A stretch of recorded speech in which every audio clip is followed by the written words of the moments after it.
I've been thinking this morning about how it is to be upset with somebody or to be hurt by somebody, and how that can be a real opportunity to learn something about the nature of what it means to be human, and also about Amida. So there's these two aspects to Amida's saving grace. There's the Amida saves me as an ordinary foolish being, and there's Amida saves everybody else as ordinary foolish beings as well. And it's easy to say that in your head, or even when when you're feeling good about the people you're surrounded by, it's quite easy to believe that they're all going to be saved by Amida. Oh yeah, he will be, she will be, yeah, we're all going to the Pure Land together. It's going to be nice, we can chill out in the jewel trees and the bathing pools. And maybe people who are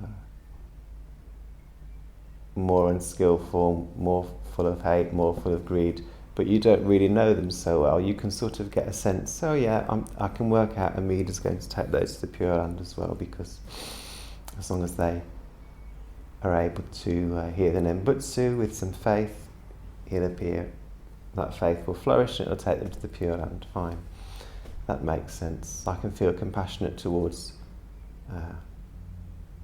very easy to feel compassionate towards people that you haven't really met. But when you're in a relationship with somebody and something a button gets pushed up, you get stirred up and you become angry with them, or you become upset because they've been angry with you, or whatever it is.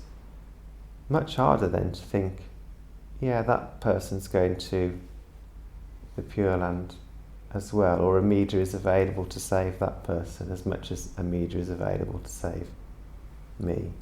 You may not even like the idea of going in the Pure Land and suddenly being faced with, oh, what are you doing here? Thought I was just going to be all the nice people. But as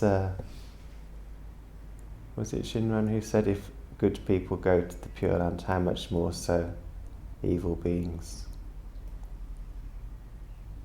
Amida made his vow for those of us who can't flourish in any other way. We're carried by his merit into the Pure Land. And what this, if you really, in that moment of not being able to really feel in your heart that, oh yeah, this other person is going to be saved by Amida, whilst knowing at the same time that Amida is really there for them, that's quite a humbling experience, because it shows how much bigger Amitabha is than our own small minds. We haven't got the capacity even to imagine that that person might be savable when we're sort of in our most fraught state.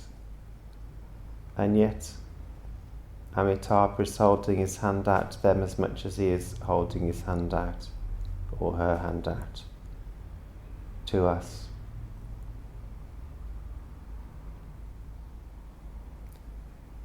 I was chatting to somebody about visualising the Buddha a while back, and they said Dhammavichya had given them some advice to imagine the Buddha as big as you can. And it's just to get some of that sense, really, of, yes, there's parts of us that are compassionate and parts of us that are more enlightened than other parts, but the saving grace of Amitabha is infinitely more graceful, infinitely more compassionate, infinitely more accepting.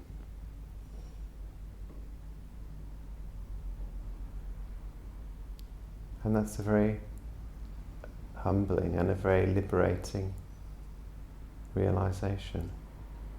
Namo Amida Buddha.